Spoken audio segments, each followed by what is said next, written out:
En los próximos minutos hablaremos de la importancia y la utilidad de la ecografía en el diagnóstico y seguimiento de los pacientes con SARS-CoV-2 o COVID-19.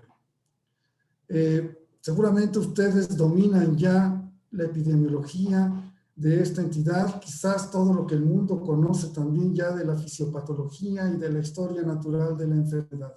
Por lo tanto, en esta plática no voy a hablar nada de eso y me voy a enfocar únicamente a la parte de la imagenología y, por supuesto, con un gran énfasis en los hallazgos ecográficos. Y pues para empezar, vamos a ver qué es la imagenología del siglo XXI. Y pues para muchos, la imagenología del siglo XXI es muy diferente. Por ejemplo, para algunas personas, la imagenología es igual que imagen pública. Es decir, si estás a la moda, si debes usar corbata azul o negra a las 10 de la mañana, o si puedes usar tenis o no a cierta hora, o incluso ir a una fiesta y saber si tu reloj tiene que ser de extensible dorado o así. Y la imaginación no se debe más que al pensamiento. El pensamiento o la imaginación produce nuevas ideas que acaban innovando, que acaban mejorando lo que ya tenemos actualmente en nuestra sociedad. Médico también. Y pues para otros como nosotros los médicos, la imagenología es igual a medicina. Y pues aquí tenemos ya una reconstrucción tridimensional donde vemos una fractura de la bóveda craneana. Sin embargo, para algunos de mis colegas, imagenología igual a medicina. También podría ser que algunas imágenes tengan semejanza con algunas con otras cosas, como esta fractura que alguien dijo por ahí que parecía un delfín. Para mí, la imagenología del siglo XXI es utilizar los recursos que nos ha dado la tecnología. De toda la imagenología, mi práctica clínica ha sido basada en el ultrasonido. Y pues por lo tanto, mi labor o lo que trato de hacer siempre es aprovechar al máximo las nuevas tecnologías para aplicar la parte de la imagenología diagnóstica y terapéutica que me corresponde. Y no podemos dejar de empezar ninguna plática que se hable de ultrasonido sin recordar las grandes ventajas y virtudes que tiene este noble método de estudio.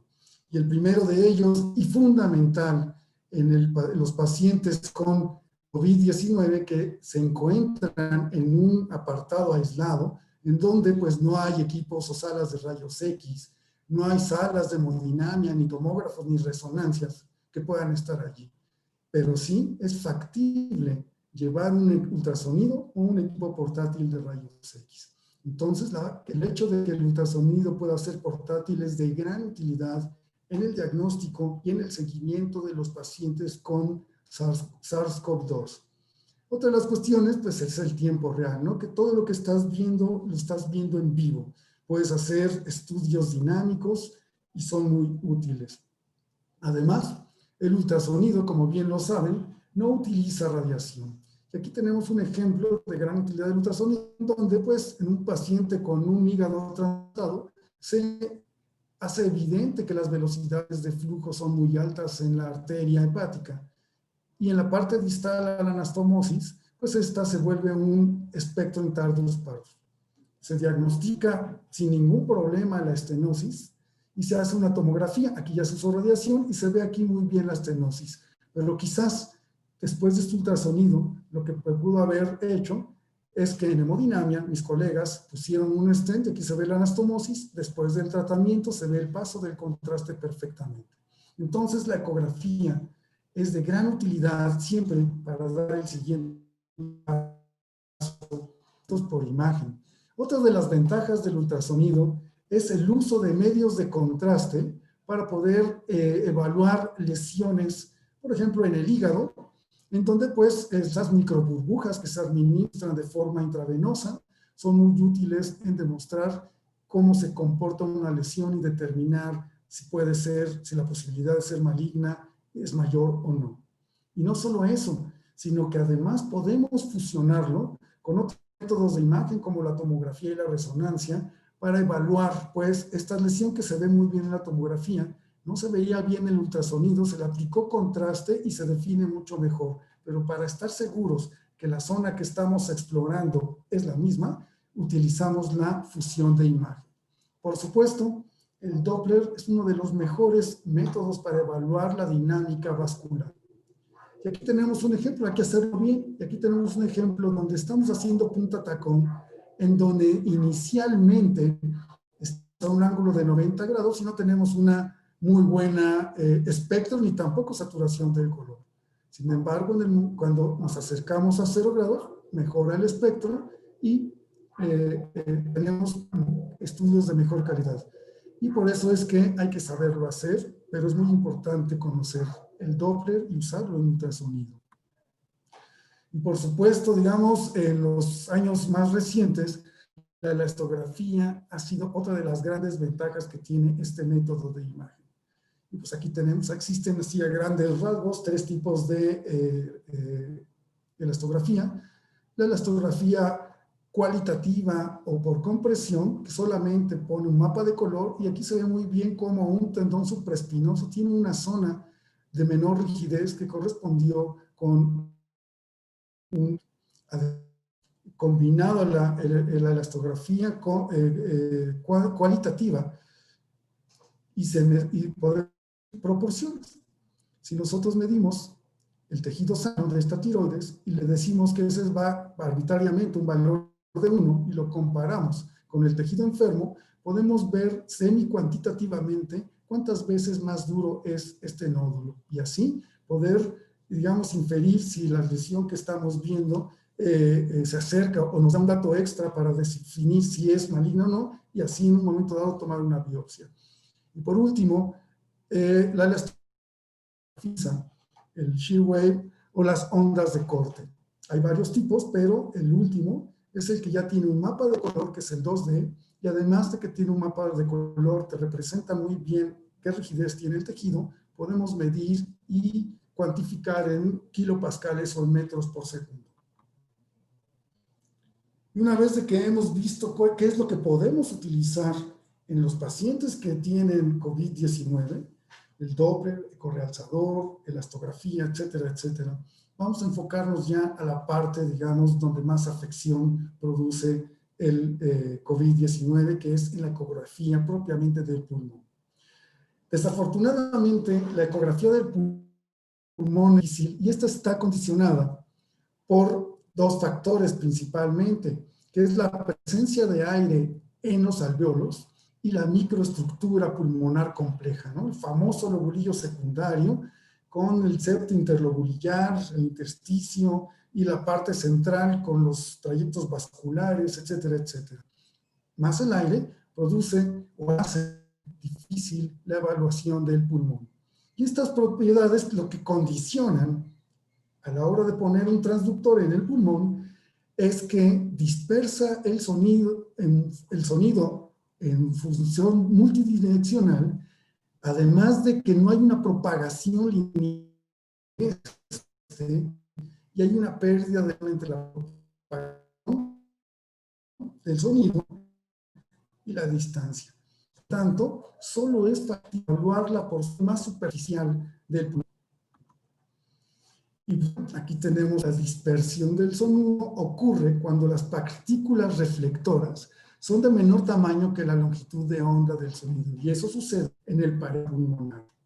Tenemos esta imagen donde, pues, digamos, no se ve nada. O sea, alguna piensa allí que hay pulmón, una costilla, y por debajo de la costilla ya empieza a ver parte de las estructuras anatómicas del abdomen. Entonces, este es un ejemplo para ver la diferencia en una estructura sólida como el hígado y el pulmón que dispersa el sonido. Y también todo esto sucede por, digamos, errores en la captación, pues, de los equipos, ¿no? Y esto se debe a que las imágenes por ultrasonido se forman todas asumiendo distintos puntos. En primer lugar, que el eco regresa al transductor después de una sola reflexión, y eso no sucede en el pulmón. Que la profundidad del objeto está en relación directa con el tiempo que tarda el sonido en salir del transductor y regresar a este. Además, que la velocidad del sonido es de 1540 metros sobre segundo, y tampoco sucede eso en el pulmón, donde es uno de los lugares donde por el aire la velocidad disminuye a 330 metros por segundo. Entonces, digamos, todas estas variantes son las que hacen diferenciar el pulmón. Además, el sonido y sus ecos viajan en un entorno con zonas lisas, que tampoco ocurre en el pulmón. Y la energía acústica se atenúa uniformemente. En el pulmón no pasa eso porque se dispersa el sonido y se atenúa mucho más rápidamente. Y aquí vemos un ejemplo en donde si asumimos que solamente el sonido viaja una sola vez, pues no hay problema. Aquí sale el sonido de la parte del transductor, viaja a donde se encuentran las estructuras, regresa una sola vez y produce una imagen. Pero cuando el sonido no llega en una sola reflexión al transductor, sino en varias, entonces se producen algunos artefactos de los que hablaremos más adelante. Y estos artefactos son fundamentales porque prácticamente si entendemos el artefacto de la reverberación, vamos a entender gran parte de lo que o por qué no podemos evaluar la totalidad del pulmón y solamente podemos tener información de la parte más superficial. Entonces ya aquí, como habíamos dicho, si un haz de sonido viaja, se refleja y regresa, vamos a poner en un segundo, pues hay una imagen. Pero ¿qué sucede cuando parte de algunos de los ecos viajan, se reflejan en otra interfase, regresan y vuelven a reflejarse y después suben, que se forma una línea más abajo, porque ese eco tardó el doble de tiempo que el primero, que solo se reflejó una vez. Pero además de esto, parte de los ecos que estaban aquí se refleja nuevamente y entonces esto ya sucede 2 veces o 3 veces y lo que está sucediendo es que tarda más el sonido en llegar, el mismo eco, y se van produciendo estas líneas más lejos a la parte donde se reflejó la primera vez. Y esto no hace otra cosa que el artefacto de reverberancia, donde aquí se ven las líneas ecogénicas que están condicionadas por las múltiples reflexiones de los ecos antes de pasar al transductor. No debemos olvidar también que hay artefactos asociados a la reverberación, como el artefacto en cola de cometa, que es una variante de reverberación que está dada porque hay 2 puntos ecogénicos independientes que escapan a la resolución o a la resolución espacial del sonido. Entonces, digamos, 2 ecos que producen ecos, no se distinguen uno de otro y lo que pasa es que se sucede una reverberación, pero cada vez que esto sucede se hace más pequeñito, haciéndose una cola de cometa. Y los ejemplos clásicos de esto son la colesterolosis en la vesícula biliar o los cristales de colesterol en los quistes tiroideos, donde se ve claramente el artefacto de cometa. Existe otro artefacto que también puede ser visible en el pulmón, que es en el anillo descendente y que no hay que confundirlo como una reverberación como tal, sino este se debe a que cuando, por ejemplo, 4 burbujas o microburbujas de aire atrapan entre ellas un poco de líquido en el espacio que tienen y entonces hay una, llamémoslo así, una resonancia del sonido en ese espacio y esta resonancia del sonido produce un artefacto lineal posterior. Y pues aquí se ve en un intestino que seguramente hay allí 4 burbujas y produce el artefacto del anillo descendente. Y una vez que hemos recordado esto, y es fundamental que no olvidemos, y por eso es que quise hablar de esto, antes de empezar pues con la ecografía del tórax, recordar esto muy bien para poder entender lo que va a pasar en los pacientes que tienen COVID-19 o SARS-CoV-2, como le quieran llamar. No debemos olvidar que siempre un rastreo de tórax tiene que ser integral. Es algo similar a cuando nos piden un ultrasonido de hígado y vías biliares, pues yo creo que nadie o muy pocos son los que se atreven a mandar solamente 3 imágenes del hígado y 2 de la vesícula. Yo creo que todos lo que hacemos es un abdomen superior completo, donde ya tenemos un protocolo estandarizado de ver hígado, vesícula, vías biliares, páncreas, riñón, vaso, etc. Lo mismo tiene que pasar en la ecografía de tórax. Tenemos que tener protocolos preestablecidos y hacer evaluaciones integrales y completas de las diferentes estructuras del tórax.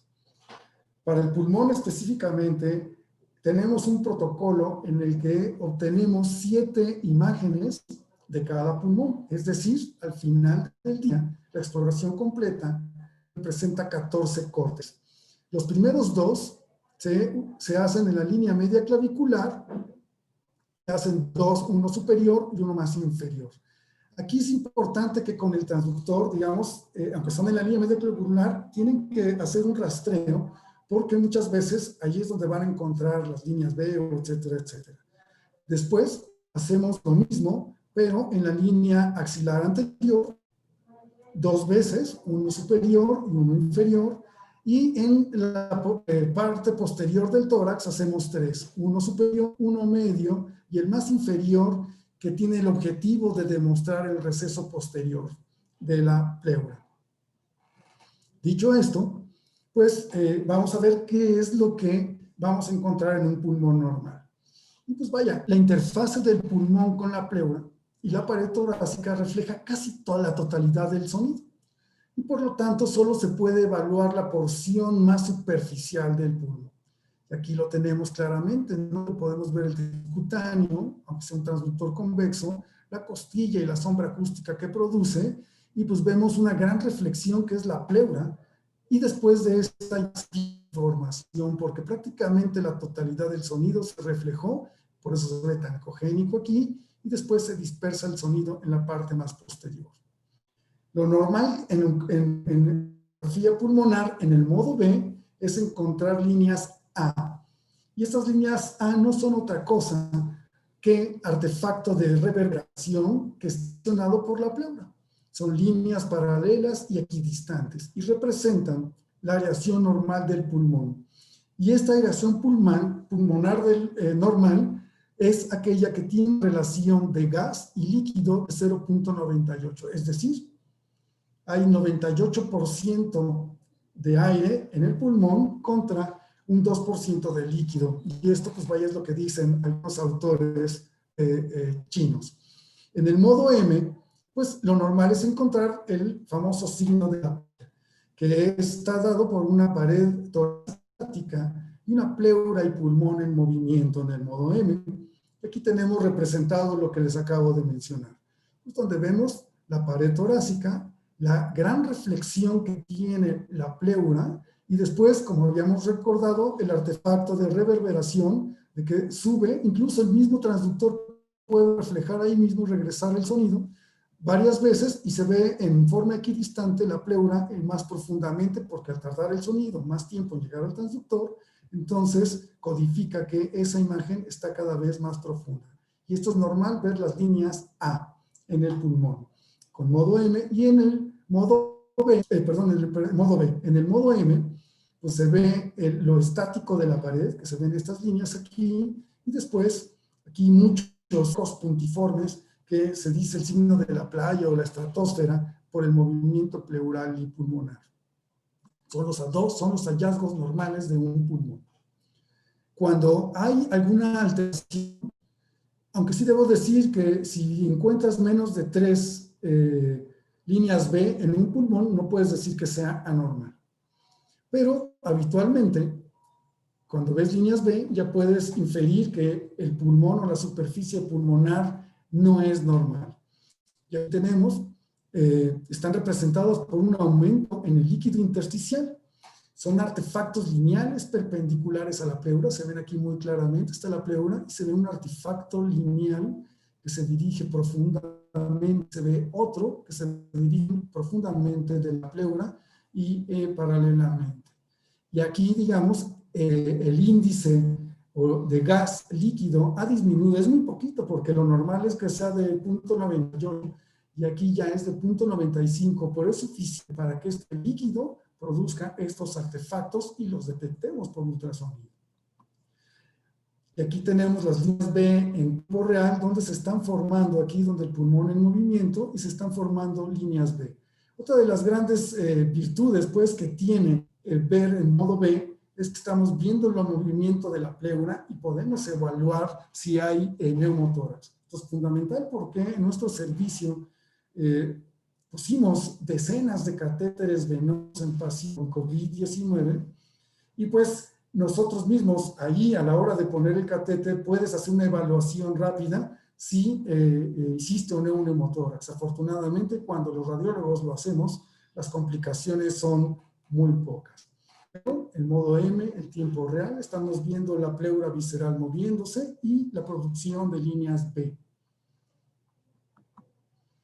Y a su vez, no solamente hay que identificar las líneas B, sino se subdividen en 3 grupos. Y cada uno de estos te puede ayudar a distinguir o pensar que hay algo más. Cuando las líneas B tienen una distancia entre una y otra de 7 milímetros, como aquí se ve, que entre una y otra línea B y la otra hay 7 milímetros o más, hablamos de que hay un edema intersticial. Pero cuando estas líneas B tienen 3 milímetros entre una y otra, como se ven aquí, si lo comparan con el anterior, aquí las líneas B están más pegaditas, y entonces se habla que ese edema o esa proporción disminuida de aire e incrementada de líquido en el pulmón ya ha llegado al alveolo. Entonces, digamos, esto es importante porque podemos inducir si hay edema intersticial o ya puede haber o hay edema alveolar. Pero ¿qué pasa cuando las líneas son tantas que se juntan y es imposible distinguir una de otra? Entonces se ve una gran mancha blanca por detrás de la pleura que se denomina pulmón blanco. Entonces son las 3 líneas, nosotros les llamamos aquí líneas, las B7, las B3 y el pulmón blanco.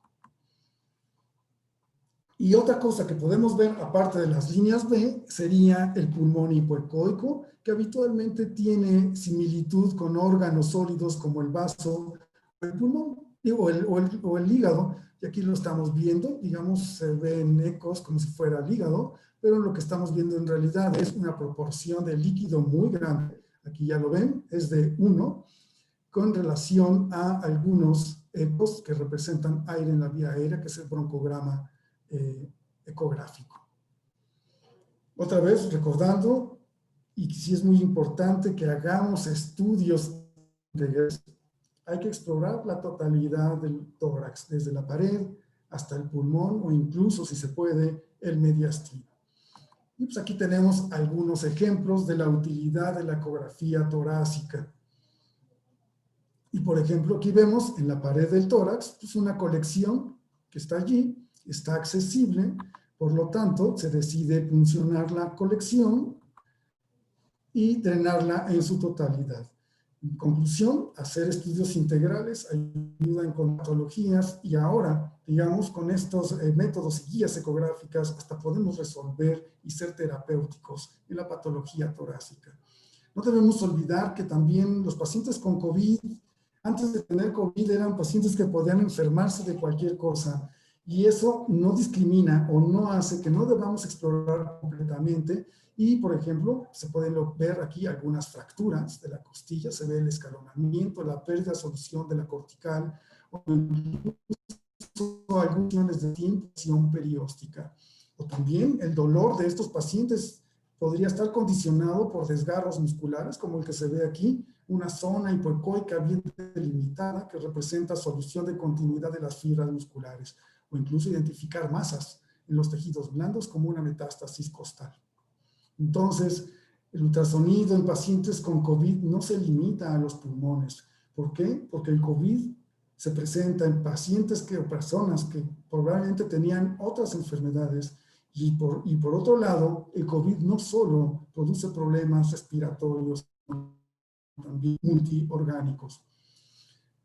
El siguiente paso es evaluar la pleura. Y esto es bien importante mencionarlo aquí porque hicimos alrededor de 100 estudios ecográficos y prácticamente no tuvimos ningún paciente que tuviera derrame pleural que de nuevo empezara o que no tuviera algún antecedente que pudiera tener el derrame pleural.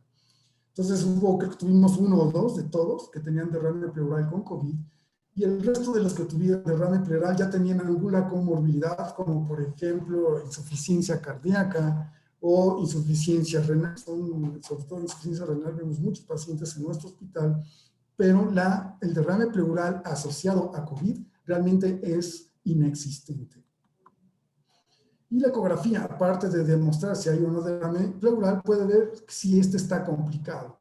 Y aquí vemos un derrame pleural encapsulado de aspecto lentiforme con engrosamiento de la pleura y ecos internos, que fue un empiema, y también el exudado, pues, por ecos con el doctor Córdoba, hizo su tesis conmigo hace ya muchos años, en el que se demostró que la ecografía por sí misma tiene una certeza del 80% en discernir entre trasudado de exudado.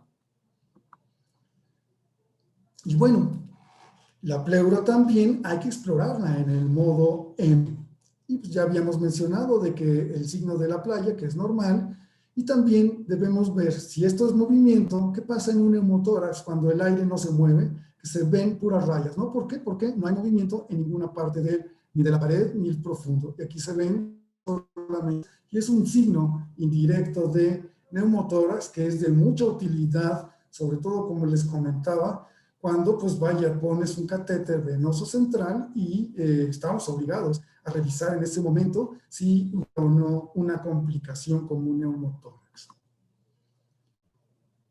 Y aquí digamos, bueno, pues ¿cuál es la utilidad de la ecografía? Pues si me queda claro que es mi tórax derecho opaco, hay 2 posibilidades diagnósticas, derrame pleural o atelectasia, sin embargo, no hay ningún signo directo o indirecto de atelectasia. Se le hizo ultrasonido al paciente y pues vaya, no había duda, ¿no? Es un derrame pleural. Pero la radiografía no mostró que además del derrame pleural había derrame pericárdico. Entonces por eso insisto en hacer estudios de manera integral, en buscar si puedes encontrar alguna patología extra a lo que tú estás pensando. O en este otro caso, donde ahí se explora el mediastino, todo empezó con una masa de tejidos blandos que vimos que se metía hacia la pleura, incluso la estás empujando aquí, está produciendo por esa compresión o incluso infiltración, líneas B. Seguimos esta masa y vimos el mediastino, donde está el corazón, la tumoración que ya se infiltra hacia el mediastino y un trayecto vascular que inicialmente yo pensé que era la aorta. Hablé con mis colegas de la tomografía, se le hizo este estudio y pues se demuestra muy bien la masa mediastinal que se extiende desde los tejidos del corazón, y lo que yo pensé que era la aorta, pues al final del día resultó ser la arteria pulmonar. Entonces, hacer estudios hablan de hacer diagnósticos y no solamente decir si tiene o no tiene neumonía intersticial, sino encontrar, recuerden, son pacientes que no tienen solo COVID y que pueden tener otras comorbilidades. Además, pues ya mencioné que la ecografía fue fundamental en el área COVID, o es fundamental para la colocación de catéteres venoso central, pero también si hay lesiones que estén cerca de un transductor y que puedan verse, que se puedan ver a través de la ecografía, pues podemos guiar y hacer, por ejemplo, en este caso se colocó un catéter guiado por ultrasonido. Y esto se logra hacer incluso en la cama del paciente, sin tener que trasladar a un paciente con COVID al servicio de imagen, tomografía, etcétera, etcétera, y así disminuir el riesgo de propagar la infección. La consolidación o la ocupación alveolar, que también se ve en la ecografía. Y aquí la tenemos, ¿no? Hemos dicho pulmón hipoecoico con broncograma ecográfico, una neumonía en este paciente. Ahora, después de todo esto, pues ya vimos que sí hay hallazgos que tenemos que buscar en COVID, pero realmente el ultrasonido es útil en el diagnóstico de COVID. Y la respuesta tendríamos que subdividirla en 2 grandes grupos. En aquellos pacientes que ya pasaron por un triage, que el médico del triage lo catalogó como grave, porque tenía disminución de tos, disnea, la saturación de oxígeno baja, etcétera, etcétera, se decide y se interna el paciente. Y está el otro paciente, el que la ecografía de rutina, el que está todos los días, incluso pacientes que están citados por otra cosa, que llegan a los servicios de urgencia no por disnea, sino por dolor abdominal, por ejemplo, y entonces, digamos, allí es donde cambia mucho la relevancia de la ecografía en pacientes con COVID-19 o SARS-CoV-2, como le quieran llamar. No tengo mucho problema en si es más correcta una que otra. Y aquí vemos, en el área de hospital, con pacientes aislados en el área COVID, no es útil el ultrasonido para hacer diagnóstico, que quede claro, para hacer diagnóstico. Todos los pacientes que revisamos, todos tienen líneas B, todos tenían muescas pleurales y todos también tenían pulmón blanco. Entonces, pues vaya, son pacientes que ya están con tórax, pues como este, ¿no? Un paciente que pasó por un triage y se decidió internar. Entonces, aquí la ecografía no juega un papel relevante en cuanto al diagnóstico, pero en cuanto al seguimiento para ofrecer un pronóstico de la gravedad o que se pueda agravar a ese paciente, la ecografía resulta que es fundamental. No les puedo dar cifras todavía porque estamos todavía analizando, pero estamos haciendo protocolos de investigación integrales, pues, con los servicios de medicina interna, etcétera, etcétera. Y aquí lo que vimos, hicimos rastreos ecográficos en el día 1 de internamiento, en el día 3 y al día 5. Y lo que descubrimos que entre el día 1, los cambios que hay ecográficamente entre el día 1 y el día 5 son significativamente, estadísticamente significativos para predecir si ese paciente va a evolucionar a la mejoría o va a evolucionar al desmejoramiento. Entonces, con la ecografía podemos tener ya un factor pronóstico y en un momento dado tomar medidas antes de que suceda esto para evitar que los pacientes se agraven y poder tratarlos de mejor manera. Entonces, es muy importante, no aquí en el diagnóstico, en los pacientes internados, sino en el seguimiento. Pero, ¿qué pasa en la ecografía de rutina? El paciente que llega de urgencias, el paciente que llega de su casa porque ya tenía cita con nosotros. Allí el ultrasonido es fundamental en el diagnóstico del COVID-19. Por ejemplo, un paciente que llegó de la consulta externa y pues a la hora de hacer el estudio notamos que pues, y además en épocas de COVID casi a todos les tratamos de ver algo de pulmón. Encontramos aquí en la pared torácica pulmón blanco, es decir, múltiples líneas B, tantas líneas B que no se distinguen una de otra, se ve pulmón blanco. Pasamos a tomografía para estar seguros de lo que pasaba y encontramos que efectivamente tenía signos tomográficos compatibles con COVID-19. Aquí tenemos otro caso, un paciente que llega al servicio de urgencias, dolor abdominal. El diagnóstico de presunción en urgencias era de una colecistitis. Hacemos la ecografía de abdomen, fue toda normal, pero nos percatamos a la hora de explorar el hígado que había zonas de pulmón blanco y también vimos líneas B. Hablamos con nuestros colegas de la tomografía, le hicimos la TAC y lo que encontramos fue aquí estas zonas de consolidación. Este paciente posteriormente se le hizo la prueba y resultó ser positivo para COVID. Entonces, en ecografía podemos diagnosticar COVID, quizás no como tal o con esa certeza que lo hace la tomografía, pero tan se hace el diagnóstico que gracias a la ecografía de tórax tomas la siguiente decisión, hacer la tomografía. Y con esa tomografía tienes el diagnóstico. Al final del día todo empezó en el área de ultrasonido. Y aquí tenemos otro ejemplo de un paciente que llega por rutina, en épocas COVID, siempre tratamos de hacer un análisis, aunque sea muy rápido, pero siempre de tórax, y encontramos la presencia aquí de líneas B y una muesca pleural. Al ver esto, en estas épocas tan peligrosas, hicimos tomografía y lo que descubrimos que efectivamente la muesca pleural estaba condicionada por una atelectasia y las líneas B condicionadas por esta atelectasia. Entonces, la es muy sensible, o sea, identifica prácticamente cualquier cosa que esté pegada a la pleura. Y en este caso, pues descartamos COVID, afortunadamente no lo fue. Aquí tenemos otro caso de un ultrasonido abdominal de rutina, Vemos líneas B, múltiples líneas B pegadas al diafragma. Igual, tendríamos que estar seguros que fuera o no COVID. Hablamos con el tratante, le pidió la tomografía, y pues lo que encontramos es que esas líneas B estaban dadas por trazos de fibrosis en los lóbulos o en el lóbulo inferior del pulmón derecho. Descartamos COVID, pero pues vaya, se presenta como líneas B.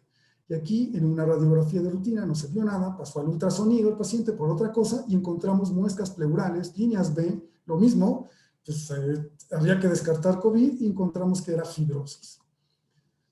Y en este otro caso también, que son muy interesantes, porque también líneas B, nos asustamos, muesca pleural, incluso ya una zona que podría estar en una consolidación pulmonar, focal allí, y pues en la radiografía lo que se demostró es que este paciente tenía metástasis. Pero insisto, el ultrasonido detecta con líneas B cualquier cosa. Lo malo es que no es específico, pero es muy, muy, muy sensible. O en este otro, donde hay pulmón blanco, líneas B, una muesca pleural, incluso aquí ya se ve a toro pasado, digamos, está un aire, y pues que en la tomografía lo que resultó ser un paciente nefrópata, que tenía émbolos sépticos. Entonces, en conclusión, lo que podemos decir es que la ecografía es fundamental y muy útil en el diagnóstico de COVID en el paciente no sospechoso en el área del ultrasonido. También debemos decir que los hallazgos o las líneas B son muy sensibles, detectan prácticamente cualquier alteración que esté en la superficie, pero no te dicen si es COVID o no. Pero aquí lo importante es que el ultrasonido es tan útil que te hace dar el siguiente paso. Por un lado. Ahora, con esto no quiero decir que la próxima vez que sospechen COVID nos los manden al ultrasonido. Siempre, digamos, es al revés. En pacientes que no sospechas ultrasonido, son sospechas COVID, nosotros tenemos que hacer el ultrasonido de tórax. Y por el otro lado, en pacientes que tienen COVID, que pasaron por un triage, están tan graves que se internaron, entonces la ecografía es muy importante para valorar el pronóstico del paciente. O sea, está ayudando a predecir la gravedad del paciente y en su momento dado tomar medidas terapéuticas a tiempo. Y después de la primera experiencia de que aprendimos a ver las líneas B, con el doctor Olegaray nos pasábamos allí, pasamos 2 meses casi todos los días, todo el día haciendo ecografías, poniendo catéteres, etcétera, etcétera. Y pues fue nuestra primera experiencia. ¿Y qué pasó después de esto, no? Ya que estos pacientes, algunos pues se recuperaron, ya están curados y ya vienen a las consultas ahora, pero como pacientes recuperados. Entonces, después de este primer contacto, ¿qué es lo que estamos haciendo? Y también de manera multidisciplinaria. Lo que estamos haciendo es con otros servicios como inhaloterapia, medicina interna y también servicios de investigación para que estos protocolos tengan la rigurosidad estadística correcta.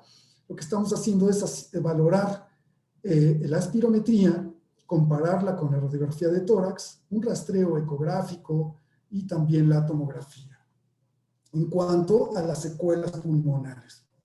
Y no solo eso, sino que ya está bien sabido que el COVID-19 produce sarcopenia.